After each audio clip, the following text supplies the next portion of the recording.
बिस्मिल्लाहिर्रहमानिर्रहीम। अस्सलाम वालेकुम व्यूअर्स, आज मैं आपके लिए नहायत ही लजीज़ खुशबूदार आलू गोश्त का सालन बनाने की एक बहुत ही लाजवाब रेसिपी लाई हूँ।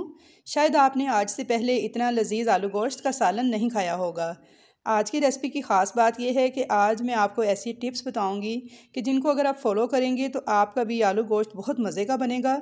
आलू गोश्त एक ऐसी डिश है जो कि तकरीबन हर घर में बनाई जाती है और सभी को बेहद पसंद होती है, मगर आलू गोश्त का सालन हर किसी के हाथ से मज़े का नहीं बनता है। और इसकी क्या वजह है, वो मेन वजह मैं आपको आज ज़रूर बताऊंगी। आज की रेसिपी को आप एंड तक ज़रूर देखिएगा।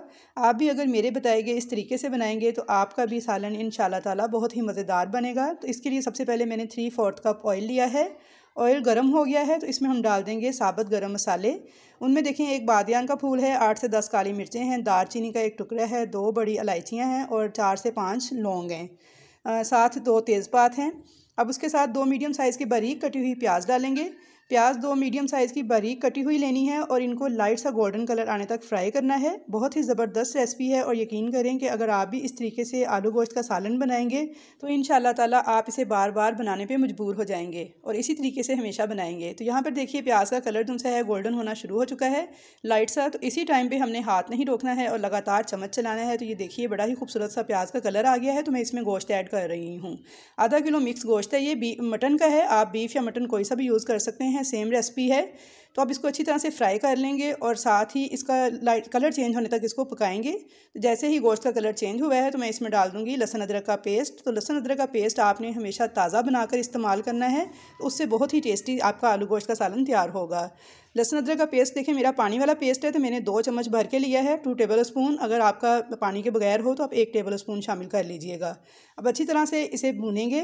तो सालन में जो एक स्मेल सी आती है वो इसी वजह से आती है कि जब हम गोश्त को शुरू में अच्छी तरह से नहीं भूनते हैं तो जो इस तरह से फ्राई नहीं करते हैं तो इसकी एक कच्चेपन की स्मेल आती है, तो जो हमें इरिटेट करती है।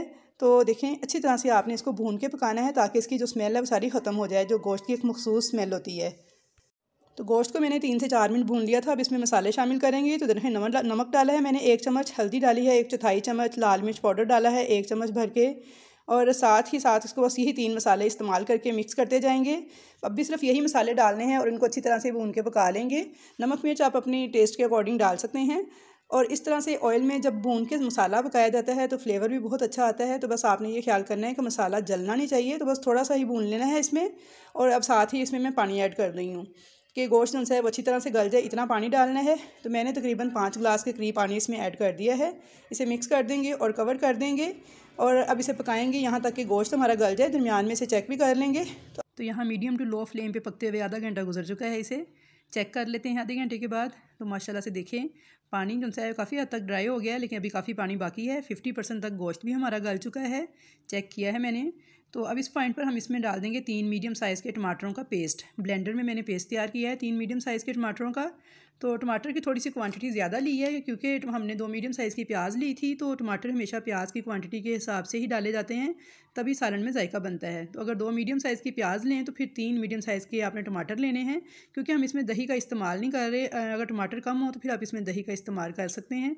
अब इसे फिर कवर कर देंगे और 20 मिनट मज़ीद पकाएंगे ताकि इसका पानी भी खुश्क हो जाए और अच्छे से टमाटर भी मिक्स हो जाए इसमें। तो यहाँ 20 मिनट गुजर चुके थे तो मैंने दोबारा चेक कर लिया है। तो देखें माशाल्लाह से ऑयल जो है सारा ऊपर आ चुका है, टमाटरों का पानी और दूसरा पानी तकरीबन ड्राई हो चुका है सारा, और इस वक्त तक हमारा गोश्त भी गल चुका है 95% तक। बस थोड़ी सी कसर बाकी है, तो वो अब हम आलू के साथ इसे कवर करेंगे। यहाँ मैंने टमाटर दरमियान में डाले थे क्योंकि अगर शुरू में डाल दिए जाएँ तो फिर गोश्त जल्दी नहीं गलता, तो इसलिए कोशिश करें टमाटर दरमियान में ही डालें। अब इसके अंदर 1 टेबल स्पून धनिया पाउडर डाल देंगे, साथ ही डाल देंगे 1/2 टेबल स्पून ज़ीरा पाउडर, पिसा हुआ बुना हुआ ज़ीरा पाउडर और धनिया पाउडर है ये। तो देखिए मैंने शुरू में ये दोनों मसाले नहीं डाले थे क्योंकि जब शुरू में बहुत ज़्यादा पक जाते हैं ये मसाले तो फिर इनकी जो खुशबू होती है वो ख़त्म हो जाती है। तो इसलिए आप जब एंड में गोश्त गलने के बाद भुनेंगे तो बुनाई के टाइम पे ये मसाले ऐड कीजिएगा। इससे ये है कि हमारा सालन जो है बहुत ही खुशबूदार बनता है। तो अब इसमें मैंने तकरीबन 3 से 4 मीडियम साइज़ के आलू थे जिनको मैंने टुकड़ों की शक्ल में काट के रखा हुआ था, वो मैं डाल दूँगी और इसकी भी बुनाई कर लूँगी गोश्त के साथ। बहुत अच्छे तरीके से आपने इस पॉइंट पर इसकी बुनाई करनी है, इतनी बुनाई करनी है कि इसका ऑयल सेपरेट हो जाए। तो यहाँ मैंने 3 से 4 मिनट इसकी अच्छी से बुनाई कर ली थी, ऑयल सेपरेट हो चुका है। तो अब इसके अंदर पानी शामिल कर देंगे हस्बे ज़रूरत, जितना आपने शोरबा रखना हो।